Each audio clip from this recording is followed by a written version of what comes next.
It can be a dark world sometimes. Don't be afraid to be a source of light.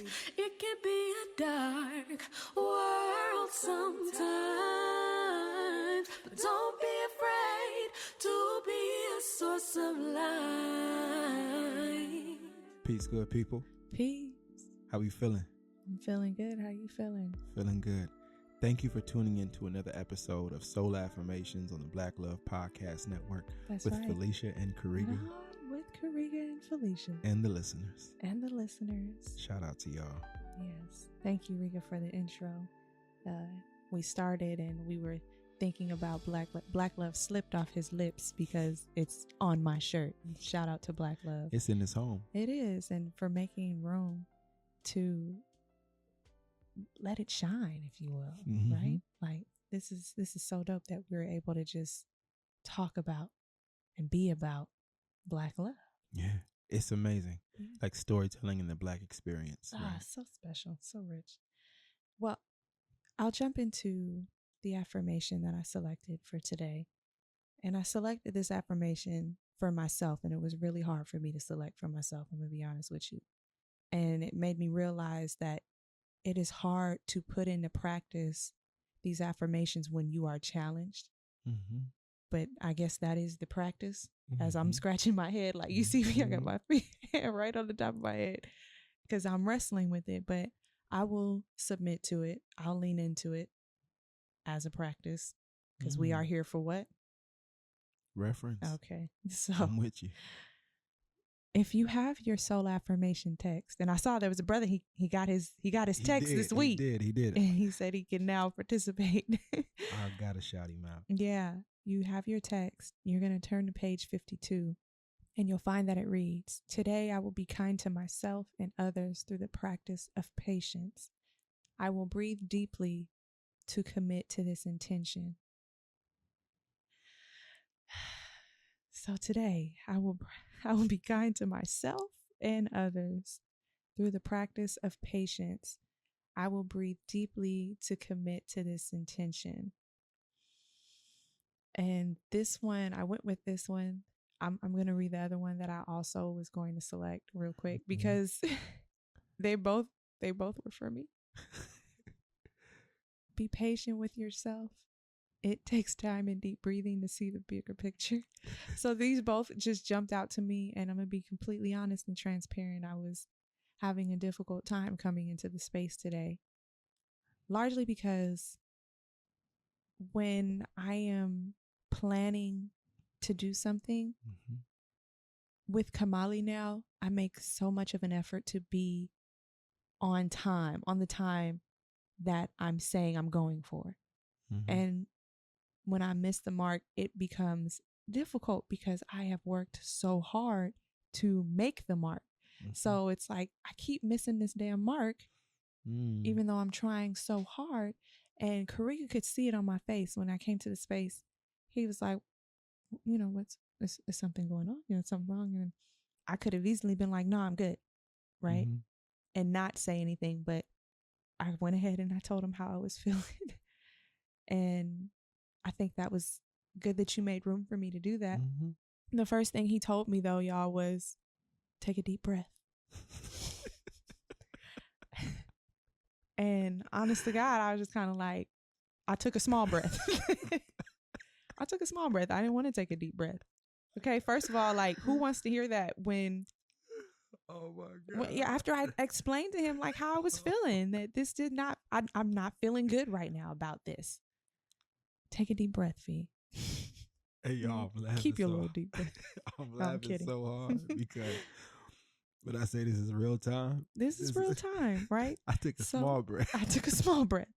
And I looked away. I didn't even look him in his eye. And it wasn't that it was something he did. It was just that I didn't want to be confronted with what I needed to do for myself in that moment, which is be kind to myself and practice patience with myself. And if I practice with myself and with Karega, who is with me, who's the other in this affirmation.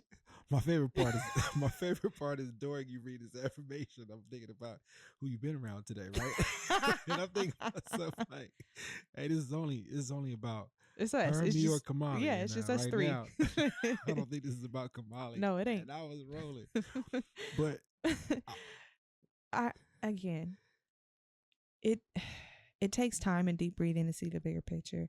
It also is not easy to put into practice these affirmations when challenged. I can acknowledge that, but I feel so much better being able to say out loud what it is I was experiencing, and also putting it into practice, leaning into it, right? Because it required a little lean, and it was just a little one. I didn't like go all the way in, but thank you, Rika, for making space for me. This is why I think you're so brilliant. I respect how you come to your process, and it's beautiful to me because it's your process, right? This is I mean, especially the part where you took a little breath, right? I love that part so much because it's so true to you that although somebody is inviting you to take a deep breath, you're going to take the breath you want to take based on however you feel. Mm-hmm. But the illest part is when it's challenging for us to take a deep breath, and really the breath is for us, right? So why would we give ourselves a little bit of air? Like, nah, I'm not about to let that air Here in. we go. I am not about to breathe. Nah, they got me hot. I am not about to breathe. Right, but I owe myself a deep breath. I mean, a deep breath, insofar as I was watching you do amazing work, getting us to the space. Thank you. And I really appreciate the way you do it. Thank I was literally quarterbacking plays to the minute, Mm-hmm. right? Mm-hmm. Just trying to get things in part. But your honesty and openness and the way you come to this space is exactly what people, need when exploring how to apply affirmations, right? Like you need somebody to show you not the grace and the deep breath, I'm well side of it. Right. The side of it where it's like, nah, because that's where we often are when we're seeking the affirmation. So to me, it's like this ideal season to practice the affirmation, not with great ease, but when we are challenged. I think the challenge suggests that we are fully vulnerable enough to how we feel to ride with how we feel, right? As I'm not choosing it with my better mind. I'm not choosing it by the beach. It's not hard to affirm. Hey, let me tell you like this. It is not hard to affirm by the beach. It's okay? not. I don't think it's hard to affirm there. Oh yeah, or like on a nice overlook. I was gonna say under a tree having a picnic. That's not hard. Cool It's not hard. Hey, bro, I'll be affirming in them situations. But let me get hot, right? It's hard. Let me get hot. But that's to be invited to affirm when you wasn't even trying to affirm, boy. Remember when I said when I try to train my mind to remember what is true higher than my feelings? So that's the pathway. That's literally that's the turn I'm talking about. When I don't want to regard the experience, but there is something that exists that is true beyond what I feel, and I confront that, and that's the thing that makes me practice the deep breath. So when I was telling you take a deep breath, it wasn't even in comedy, but I realized how challenging that could be. I saw you performing at such a high level, and the deep breath is what I thought you deserved. To see that the path was wide enough. You deserve a deep breath. I really believe deep breaths, aid in widening our gaze. And when we can widen our gaze, but also, live with focus and specificity when necessary, that's a really important binocular vision. Right? The widening of the gaze and the narrowing of the intention. The widening of the gaze and the narrowing of the intention. I think that process through repetition, like respiration, is what we need, especially when we hot. Especially when we hot. So I enjoy being your husband, your partner, but also somebody who just admires you as a thinker. And I admire the way you attend to processes, no matter how difficult, no matter how challenging in the moment. Yeah. You're true. Thank you. I'm not trying to be funny either, but I think like I just, for the very first time in my life, y'all, I saw the personality trait as beautiful, the thing that makes it hard for her to apologize to me. But if I could watch somebody not take a deep breath for themselves, then certainly I could understand why they can't apologize to me. So if I can find you beautiful in your short breath, Hey. that's where it comes from. That's the thinking right there. I am not about to take a deep breath. I took a small breath. Mm-hmm. And that's me waiting on an apology. Hey, that. All right. So now you see. I see it. I see it so true. I can't believe I found out in the middle of a podcast. It is. But this is the work, right? Like, this is how it happens. This is the rehearsing of the knowing. And I think it's so funny that you brought up my challenge in apologizing to you and in the middle of an offense. That doesn't happen often. I don't. Well, no, I'm just kidding. No, it is the area of challenge for me in our marriage. And I feel like everybody has their challenges in their marriage, right? Yes, you and I haven't really. But if you stay true to your challenge over time, Hey, I'm gonna be true. You're going to be hitting a target that many of us won't hit because we won't go there. Yeah. You're stubborn enough to go there. But hold on, but listen though. There exists a cognitive pathway in which you're hitting a target not many of us see because we don't go there. Mm. You get what I'm saying? Mm-hmm. So I value you going there insofar as you leave great written record of what it's like so that we may all love more abundantly. But if you're going to be stubborn and not apologizing and not making record about it, then we funkin'. Yeah. But no. But we talked we talked through it because honestly, for me, Rika, if I do not fully engage in the true of how I am feeling and be completely honest with myself, at that point, I feel like it is, for lack of better word, there's dissonance and it is not true to my mental wellness. That is what is required of me to be well. Mm-hmm. I found that in my grief. Apparently it is true when I'm even challenged against myself and the things I'm trying to do, and if things don't go the way that I plan them to. And obviously it's true with you and I. That's where it comes from for me. But that's who you are. To me, I think all the great thinkers have a little bit of rebelliousness to them. Some show up in civil spaces. Some show up in civil disobedience. Some show up in front lines. Yeah. Right? Yeah. But those are the ways we kind of think of them conventionally, to rebel against a system. Your rebelliousness exists in this really amazing way insofar as you aren't intimidated. You're certainly thorough. You're not lazy. So you're going to investigate that feeling. I think that investigating that feeling creates pathways of understanding for so many who are there who don't have time to reflect about how they got there or why they're there. Mm. And I think one can spend a lot of time, a lot of seasons in that room, but you don't necessarily have to. You will stay as long as you need to, because insofar as you're there, you're challenging it. You want a deeper understanding. That's profound to me. That's marvelous to me. Thank you. Which means that I hope this transcript exists for when Kamali is older. If we should find, if we should find that she has this trait, how do we love it? How do we love it when it challenges us? How do we see, how do we encourage her to hit a target that only she can see? No.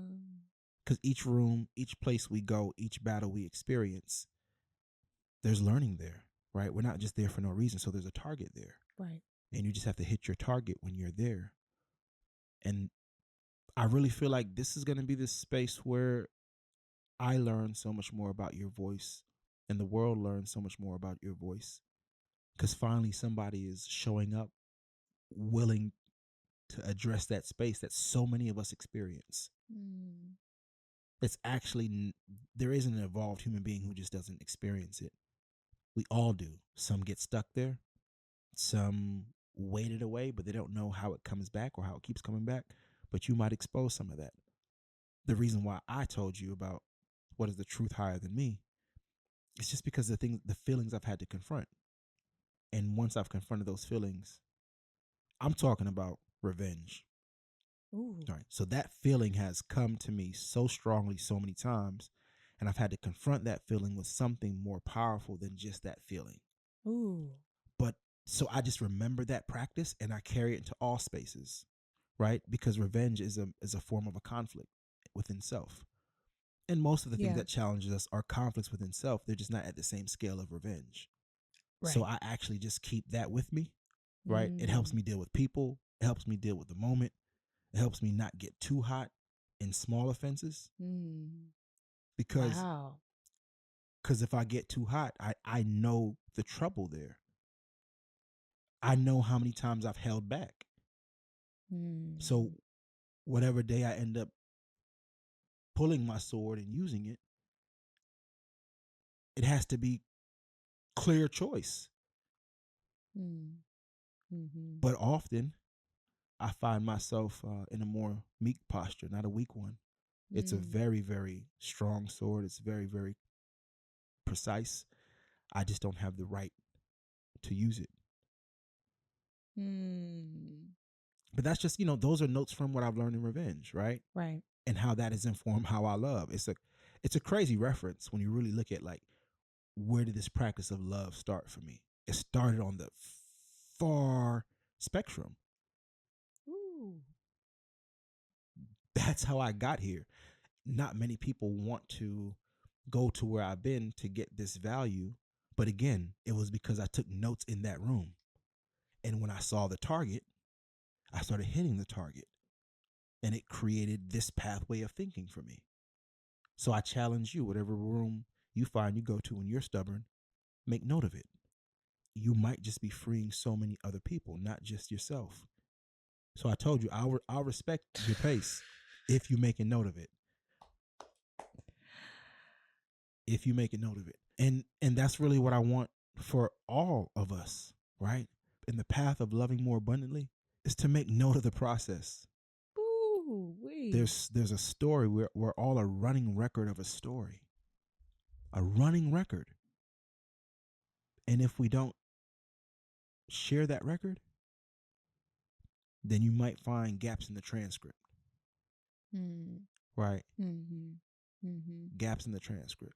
Mm. You think about and I don't like using court as an analogy, but in court, if they have several witnesses who are all there, Yeah. they want to, right, cross-reference the witness account. Right. So many of us are witnesses in life, and we won't recall our testimony or recall our experiences that could very much free somebody else, help them be more seen, empowered. We have this running record of a story that's worth sharing. Mm-hmm. And we came here talking about how Black love has been this space. You talk about how dope it was, and I think the last thing I said was, a space of storytelling for the Black lived experience. Yeah. So in real time, because the Black Love Podcast Network exists, because this family, this infrastructure exists, we are here refining something that would have not been refined today had it not been for this place, this time, and this practice. Mm. I mean, we took a walk today as a family. We had fun, and then sometimes it can still feel like we're worlds apart just because of what is on the task to do for the day. Mm-hmm. Mm-hmm.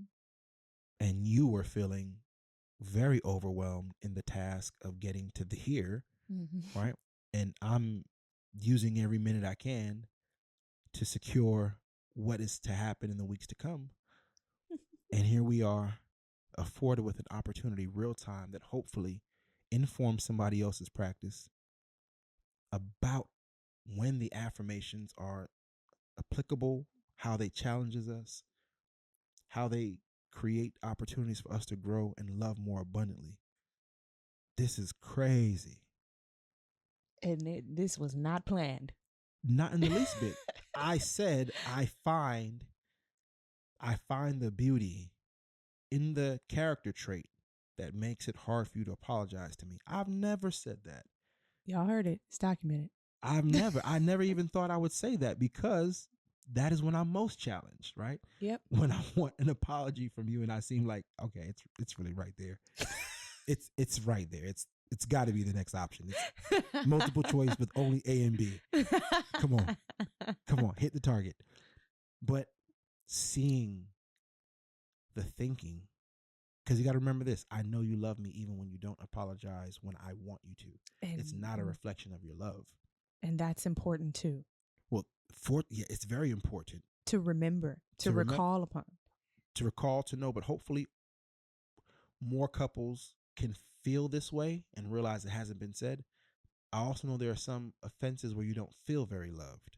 But fortunately, the ones that I'm speaking of with you are never reflect for me for the question if you love me or how you love me. Right. Right? It's something not there. I'm just waiting for you. But so I think that, reminding myself that it's not a reflection of your love for me also gives me access to still see you as beautiful in that space. And that love is what created me for being able to call out, oh, that's a wonderful trait. Insofar as she is thorough enough to record how she feels, it's going to produce something for all of us. First time. But it's also how we got the depth of the text of your writing.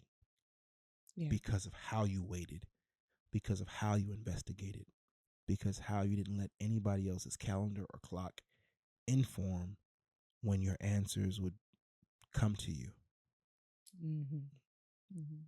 That person, that character trait that you hold, gave us some of the most beautiful reflections on grief. Thank you. Well, I certainly didn't expect our conversation to go in this direction, although I love it, because it's like you said, why are we here? We're here for, and he asked me that too in the beginning when I was feeling overwhelmed and he could see it. He asked me, why are we here? I looked at him dead in his eye and said, for reference. I know why I'm here. I know why I'm here. I know why I'm here. Reference. Why are you asking me? But I like that you bring up, you didn't say it in this way, but recalling upon your experiences and those inform you, right? It's using your hindsight. I'm able to do that for myself, but also even in conflict with you, if we should have a conflict, right? And so far as you say, like, okay, I know that she loves me, and I do the same because I have memory of that love showing up even when offended. I'm just, it's interesting. Quite interesting. Sorry. I also, I used to think about what kind of parent I would be and what would I actually model for my children. And now they're here, and I can legitimately say I like what we're modeling. Like, if this is how the process goes of understanding through conflict in oneself with a loved one, if this is how the process goes, this is a strong family we can build. Right? Yeah. If we remember the transcript of this particular podcast, right, this one is unique to me. Especially when she challenges us. Man. If she has even an inkling of your stubbornness. Oh, Lord. Well, remember when I was talking to her, what was that, yesterday? And you were telling her how you wish that she had something of mine, right?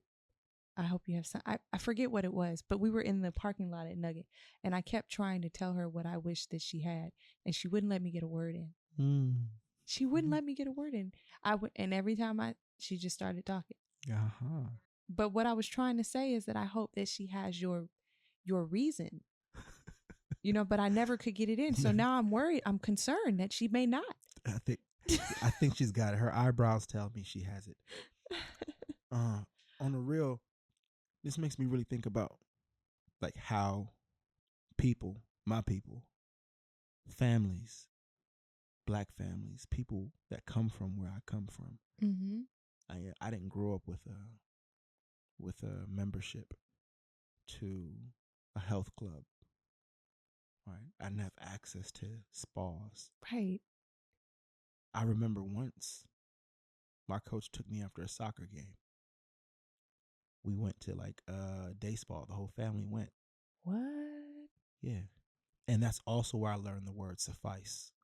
I was in 4th grade. And we went to eat. And he said, no, that was suffice. And I was like, what did he just say? So I stored it. Like phonetically, I didn't know how to write it because I never seen it. But I waited till I heard it again. And then I learned how to spell it. And then I looked it up. That's It was 4th grade. But beautiful tangent. But I didn't grow up with access to these things insofar as what we call wellness today. Yeah. Right. So how can my people be well? Right. Well, this conversation today is a reflection of wellness. It didn't happen at a beach. Mm-hmm. It didn't happen at a spa. I think everybody could afford a shaded tree, hopefully, but it didn't happen under a shaded tree. Mm-hmm. Right. It happened in the home, at the table. Mm-hmm. I don't know how often people get to see the table, sit at the table, but the home. Now, yes, we have built this home intentionally around certain values and practices that grief is really shaped for us. But I want my people to be able to practice wellness in their homes with the people they live with and they love in ways that can have the conversation and see the value in the beauty and the growth. Yeah. We deserve this. What does that look like? What does that look like in the home? And I'm thinking about conversations that I've had with friends and family members who have been challenged by each other, and may not be remembering the hindsight in the challenge. Well, you remember I said we're all running records? Yeah. That also requires you to witness, to be witnessed. And the hope is that witnessing that person over time, you've also taken interest in learning how to love them in the ways that they need to be loved. Right? That's what the whole love language concept is about, right? Right. Not in the way that I say I love you, but in the way that makes you feel loved. So hopefully we learn how to do that for each other, and that the memories of it being practiced effectively aren't far and distant. But I do understand that there are existences where it feels like it's been a really long time since I felt like you loved me. And I just offer grace and an abundant love to families and couples who are in that space, because it does not dissolve the fact that there is love there. Right. It's the challenge on how to show it effectively when integrated with life challenges, traffic, commute, frustrations from the workplace. Right. As they said when I was younger, right? More month than money. That is a tough one. With mouths to feed. And whether COVID or not, it's just challenging. So I for real, from a real space in my heart, and that I believe our intentions even matter, I earnestly will love and will for love and pray that my people find love more abundantly. We deserve that space of grace with each other. We deserve it. And it's afforded in so many ways, and I get that it's elusive in many others. Grace with yourself and with each other. It's so important. Like this idea around the love that we're talking about, it makes me think about something that I shared. And I think when I shared, I didn't even have this understanding. but it reminds me in a loop. Okay. And it reads, wellness is not just about the food you eat, how often you exercise, how often you go to therapy, or how many yoga retreats you've been on. Mm-hmm. Wellness is also about healthy boundaries you set for yourself and the morals and ethics you govern yourself by. As I see it, each incremental step in wellness should lead us to loving more abundantly. Ooh. It started with me inviting you to take a deep breath. But it's so real when you've been in workspaces Yeah. and work settings and meetings and corporate meetings and team meetings, and folks aren't breathing deep. It's impacting our capacity Yeah. to see across difference, Yep. to bridge across difference. Yep. It's impacting our capacity. So it's just always unique when I've embedded this idea of this deep breath when I'm challenged, and to watch folks' varying level of comfort taking a deep breath, though we all need it. Yeah. Yeah. And it's indicative of the grace we show ourselves. And I think it's really, really, really, really challenging to show others more grace than we do for ourselves. Because even if that is the case, it isn't good for us. Mm-hmm. Mm-hmm. So Mm-hmm. let us show grace for ourselves as a practice of wellness, and Mm. hope that it grows into grace for others. Yep. Yep. I'm writing it down. And I find this to really just it touches me, because I woke up this morning with the understanding of what I needed for my wellness. I didn't verbalize this to you, but we talked the other day about some of the goals and the things that I found that I need to be my best self, to feel my best self, right? And one of those things was rest. And I got rest today. I got rest, y'all. I got like 8 hours. That's, come on. I got 8 hours, but in addition to 8 hours, right, I had enough rest to get up and go on the family walk. But I had shared with Karega that something that I really enjoy for myself and I feel my best self is when I do what? Running. When I run. There's something about it. And I had an opportunity to run today. What? Ooh, I didn't even realize I was that. pouring into my pot today. Uh-huh. And before, here's another one. Before I went out on that run, because I was just going to get dressed and just meet y'all downstairs, I said, no, I'm going to make my bed because it makes me feel better. Like these are things, and I recognize that these things actually pour into me and make me feel my best self. And so I was kind of, if you would, maybe checking off what I've recently written for myself that makes me feel my best self. And here I am, I done filled my cup up, and I come to a period of where I am challenged because things are not going how I'd like them to go, how I was setting up for them to go. Like, and it was all happening within me, right? So here I am. I'm not even showing grace for myself in that moment. But it was there. But it was there. You didn't show it right away, but you found out it was there because you also poured into it. Yeah. Which also means that if I say I hope for my families and Black families and wellness, that I'm also creating pathways and frameworks for folks to know how. And there's an integral one, pouring into yourself. Yeah. Right? Yeah. No one else can pour into you for you. Yeah. They can also pour into you, but you have to pour into yourself. And I get how challenging that can be under poverty. Yes. But let me tell you this. My mother, 8 of us. Okay. Felicia still talks about how good my mom looks. She does not have a stretch mark. Listen, let me go on record and say it. Listen, I just remember this. I remember my mom running with us. Right?